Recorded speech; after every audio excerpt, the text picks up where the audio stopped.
سلام، من بهنام هستم و به قسمت 5 کودکان تبهکار خوش اومدین. قبل از اینکه بخوام شروع کنم بذارید بگم اگه نظری، پیشنهادی و یا انتقادی به هر چیزی دارید حتما کامنت بذارید و یا حتی اگه دوست دارید راجع به شخصی براتون ویدیو بسازم به هم توی کامنت ها بگید. توی 26 نوامبر سال 2001 درک به همراه الکس پدرشون رو با چوب بیسبال آلومینیومی تا حد مرگ کتک زدن و به امید پنهان کردن جنایت خودشون خونه که توش زندگی میکردن رو با آتیش کشیدن. ریکی چاویس یکی از دوستان خانوادگیشون که همسایه‌شون هم بود بعد از اینکه بچه‌ها مرتکب این قتل شدن اونها رو توی اتاقک تریلر خودش پنهان میکنه و خون لباسهاشون رو میشوره. به خاطر همین کاری هم که انجام داده محکوم میشه و به جرم دست داشتن در قتل تری کینگ محکوم میشه. پسرها اول ادعا کردن که برای پایان دادن به آزار روانی و جسمی که پدرشون براشون ایجاد میکرد دست به قتل زدن. اونها چندین بار شهادت خودشون رو عوض کردن.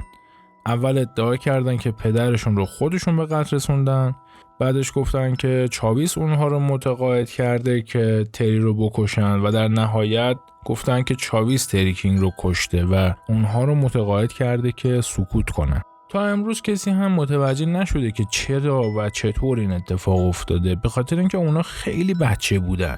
همسایه‌ها میگفتن اونا وقتی که اینجا بودن تقریبا 8 سال پیش 2 پسر کوچیک و خیلی معمولی بودن که اصلا به چهرهشون نمیخورد که بخوان مرتکب همچین جرمی بشن. خیلی چهره بیگناه و معصومی داشتن تو اون تایمی که اینجا بودن، ولی الان کسی باورش نمیشه که به جرم این که پدرشون رو با چوب بیسبال کشتن در مقابل قاضی بیستن و محکوم بشن. همه از این قتل شوکه شده بودن چون باورشون نمیشد درک و الکس این کارو کرده باشن. از نظر همه بعد از این قتل‌ها این پسر کوچیکا دیگه کلا پسر کوچیکی نبودن، به خاطر اینکه مرتکب یک جنایتی شده بودن که همه رو تو شوک فرو برده بود. الکس توی سال 2009 اومد گفت که به وضوح اون چیزی رو که انجام دادم یادمه و بهایی رو که برای اشتباه هم پرداخت کردم هم به خوبی به یاد دارم. الکس و درک کینگ اولین مصاحبه خودشون رو در مورد جنایت وحشتناکی که انجام دادن رسانه‌ای کردن و از اون زمان زندگیشون به طور شگفت‌انگیزی تغییر میکنه. اونا گفتن که پدرشون تری کینگ چاپگر حرفه‌ای بوده و مادرشون به عنوان یک رقصنده تو کلاب‌های مختلف فعالیت میکرده و از این طریق هزینه‌های زندگی و خرج مخارج رو تامین میکردن. وقتی پسرها 6 و 7 ساله بودن مادرش اونا رو ول میکنه و طولی نمیکشه که زندگی سختی که داشتن از لحاظ مالی به پدرش فشار میاره و اون مجبور میشه که پسر بزرگترش درک رو بفرسته با یه خانواده دیگه ای زندگی کنه. بعد از اون که درک از اونا جدا میشه خیلی به ندرت برادر کوچیکتر و پدرش رو میبینه، اما خب به نظر میرسید که مشکلی با خانواده‌ای که جدیداً با اونا زندگی میکنه هیچ مشکلی نداره و خیلی کنار اونا خوب و اوکیه. برادر کوچیکتر الکس پیش پدرش میمونه و الکس خیلی همیشه ساکت بود و کاری رو که پدرش پیش میگفت همیشه انجام میداد. اون به گفته پدرش عمل میکرد، با خانواده‌اش به کلیسا میرفت، به مدرسه میرفت و خلاصا هر کاری که ازش میخواستن انجام میداد. این آقای ریک چاویس که همسایه‌شون بود و دوست خانوادگیشون هم بود، اون تایمی رو که پدر سر کار بود پیش ریک چاویس میمون. ریک چاویس میگه که پدر الکس مدتی از نظر مالی توی تنگنا بود. در مورد درک میگه که اون حدود 6 سال با اون خانواده‌ای که سرپرستش رو قبول میکردن زندگی کرد و حتی شروع به بازیگری کرد. خیلی زندگی نرمالی هم داشت، اما توی چند سال بعدش اون خانواده دوباره درک رو پیش پدر خودش آوردن. 7 هفته بعد ناگهان خونه اونا آتیش میگیره. آتش نشانا در واکنش به آتش سوزی خونه به اونجا میرن و تری کینگ رو در حالی که توی تخت خوابش سرش شکسته بوده و عملا مرده بوده پیدا میکنن. آتش نشانا اول فکر میکنن که اون به خاطر دود خفه شده، ولی نگاه میکنن میبینن که نه، این کلا سرش شکسته و پر از خونه و متوجه میشن که این به قتل رسیده. وقتی جسد تری کینگ پیدا میشه الکس و درک از اونجا رفته بودن ولی 2 روز بعدش ریک چاویس میاد این دوتا رو به پلیس تحویل میده و متقاعدشون میکنه که برن اعتراف کنن. دریک کینگ میگه که من مطمئن شدم که پدرم خوابه، بعد چوبو گرفتم و کوبیدم تو سرش و میگه که ضربه زدم و صدای ناله‌شو شنیدم و بعد ترسیدم که از خواب بیدار بشه و ما رو ببینه. همچنان به زدن ادامه دادم تا جایی که دیگه کلاً پدرم تکون نخورد. الکس گفت که اون پشت همه چیزه، یعنی اینکه نقشه رو الکس ریخته و دریک اجرا کرده. پسران همچنین اعتراف کردند که آتش رو برای سرپوش گذاشتن روی قتل رو انداخته بودند، ولی خب متاسفانه اونجوری که فکر می‌کردم پیش نرفت. دریک کینگ میگه عصبانیت من انقدر شدید بود که فقط کاری رو که فکر می‌کردم درسته انجام میدادم، ولی سوالی که پیش میاد اینه که فکر می‌کرد چی درسته؟ برای چی پدرشو کشته؟ اونو اذیت میکرده، آزار میرسونده، سوء استفاده میکرده، چیکار میکرده؟ معلوم نیست. چاویس میگه که من به پسرا گفتم که مواظب پدرتون باشید. چاویس منظورشون بوده که پدر اینا تری کینگ میومده به اینا آزار میرسونده و میگه من واقعا نگران بودم اما کاری نمیتونستم انجام بدم. اما جدا از همه این حرفا پسرا میگفتن تری پدر بدی نبود، ولی با این حال الکس و دریک توی 12 سالگی اون رو به قتل رسوندن. ریک چاویس میگه که من هرگز تصور نمی کردم که پسرها قادر به همچین کاری باشن. از همون اول بازرسا مثل هر کس دیگه‌ای در مورد انگیزه قتلی که اینا انجام دادن گیج بودن، اما دوست خانوادگیشون همون ریک چاویس علاقه اونا رو جلب کرده بود. یعنی بازرسا خیلی جالب بود براشون حرفای ریک چاویس و رفتن تحقیقاتی که کردن دیدن ریک چاویس توی محوطه محصور شده زندگی میکرد که پر از بازی‌های ویدیویی و رایانه‌ای و اینجور چیزایی که آرزوی هر بچه‌ای بود این داشت و همچنین اون سابقه اینو داشت. توی سال 1984 به اتهام آزار جنسی به یه پسر 13 ساله محکوم شده بود و در اینجا به نظر میرسید که خیلی علاقه خاصی هم به الکس داشت.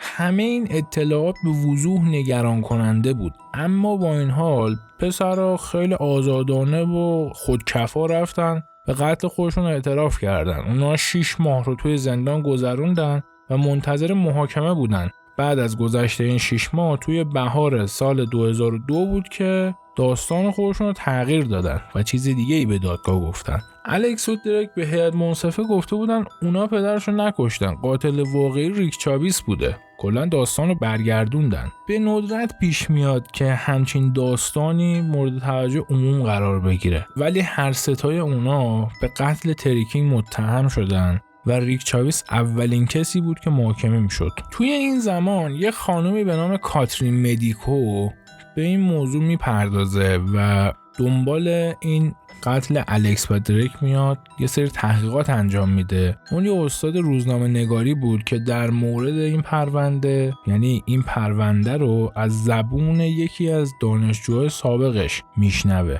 کاتی مدیکو میگه که به خبرنگارا زنگ دادم، گفتم که این کمی باید بررسی بشه و این بررسی ها هم کم کم منجر به نوشتن یک کتاب شد و بنابراین وقتی محاکمه ریک چاویس آغاز شد کاترین مدیکو دخترش رو به دادگاه آورد. آگوست سال 2002 بود. در حالی که متهم ریک چاویس توی اونجا نشسته بود و گوش میداد، الکس تو جایگاه شاهد رفته بود.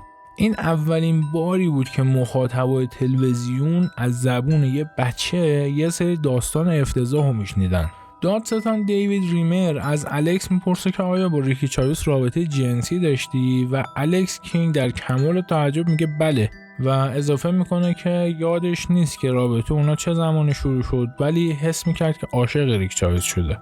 دادستان دیوید ریمر میگه که یه تئوری هست و نظرش در مورد این داستان این بوده که ریک چاویس اومده پدر اینا رو کشته تا فقط بتونه که الکس رو کنار خودش نگه داره و الکس شهادت داد که در شب قتل اون و دریک توی خونه خواب بودن به همراه پدرشون. ریک مخفیانه وارد خونه اونا میشه. الکس میگفت که اون به من و برادرم گفت که به سمت ماشین من برید و صبر کنید تا من بیام. وقتی که اونجا وایساده بودیم دیدیم که چاویس از خونه بیرون اومد و به اونا گفت که پدرمون رو کشته.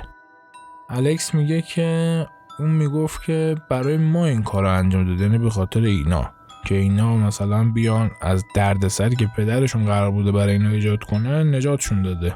درک کینگ هم همین داستان رو به هیئت منصفه گفت و راجع به پدرش میگه که من با اون تقریبا مشکلی نداشتم، اما اون به دلیل مشکلات مالی به من میگفت که میخوام تو زندگی بهتری تجربه کنی و چیزایی که میخوای رو داشته باشی. پرونده چاویس به هیئت منصفه رفت. در مدت زمان نسبتا کوتاهی تصمیم خودشون رو گرفتن، اما اینکه چه تصمیمی گرفته شد مثل راز باقی مونده. دادستان دیوید ریمر گفت که الکس کسی بود که میخواست پدرش بمیره و برادرش درک رو تشویق به این کار کرد. درک این بار در جایگاه شاهد قرار نگرفت، اما الکس این کار رو کرد و دوباره رابطه اون با چاویس انگیزه دادستانها رو فراهم میکرد و اونها نامه‌های عاشقانه‌ای که از طرف الکس به چاویس نوشته شده بود رو پیدا کردن که نوشته بود قبل از اینکه با ریک دوست بشم و آشنا بشم زندگی من تیره و تار بود و هدف من در زندگی در حال حاضر چیزیه که خواسته چاویسه. قبل از اینکه ریک رو ببینم تمایل به همجنس خودم نداشتم، اما حالا همجنسگرا هستم. دادستان گفت که این یادداشت‌ها نشون میده که الکس به قدری به چاویس وابسته است که پدرشو میکشه، اما زمانی که نوبت به دفاع از پسر رو میرسه وکیلای اونا ریک چاویس رو به عنوان پدوفیلی معرفی میکنن. جیمز استوکس زمانی که میره برای دفاع از بچه‌ها میگه که چاویس به اونا گفته که پدرتون تری به اندازه من نمیتونه شما رو دوست داشته باشه. دفاع پسرها نشون میده که چاویس اونها رو به دنیای خصوصی خودش کشونده و بعد اونا رو متقاعد کرده که به جای اون این کار رو انجام بدن.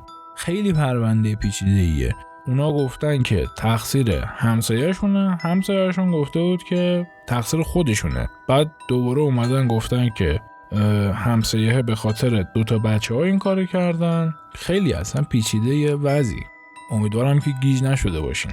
الکس کیم میگه که زمانهایی که کنار چاویس بوده گلم مصرف میکرده و این باعث گذروندن تایم بیشتری با چاویس بوده. کتی مدیکو میگه که وقتی جیمز استوکس وکیل الکس درخواستش را در مقابل هیئت منصفه ارائه کرد به معنی واقعی کلمه برای زندگی این 2 کودک می جنگید و رفت و پشت میز دفاع نشست و به الکس نگاه کرد تا واکنش الکس رو ببینه. الکس خنده‌های ریزی میکرد ولی غافل از این بود که چه اتفاقی داره براش میفته. نمیدونست اصلا چه داستان و حکمی در انتظارشه. اعضای هیئت منصفه تقریبا به اون رفتار کودکانش نگاه کردن، اما اینکه بچه‌ها اونقدر از نظر عاطفی تحریک شده بودن که واقعا میتونستن پدرشون رو تا سرحد مرگ کتک بزنن، یا اینکه انقدری خام بودن که برای پوشش جرم ریک چاویس بیان شهادت بدن.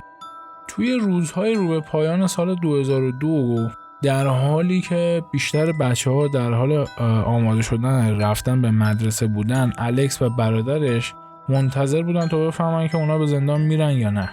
هیئت منصفه میگفت که این توصیف پیش پا افتاده و در عین حال وحشتناک الکس از صحنه قتل که به اونا گفته بود ما اصلا در ماشین ریک چاویس نبودیم، ما توی خونه بودیم که زمانی که قتل اتفاق افتاد.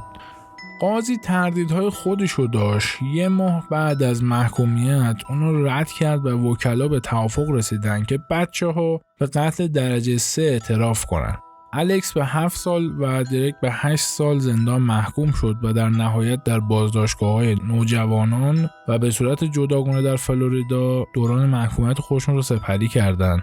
و اما بریم سراغ ریک چاویس. ریک چاویس چی شد؟ هیئت منصفه از اون خوشش نمیومد، اما اونا شواهد کافی مبنی بر این که اون به الکس تجاوز کرده باشه نداشتن و اون تبرئه میشه. اما دادگاه چاویس همینجا تمام نمیشه.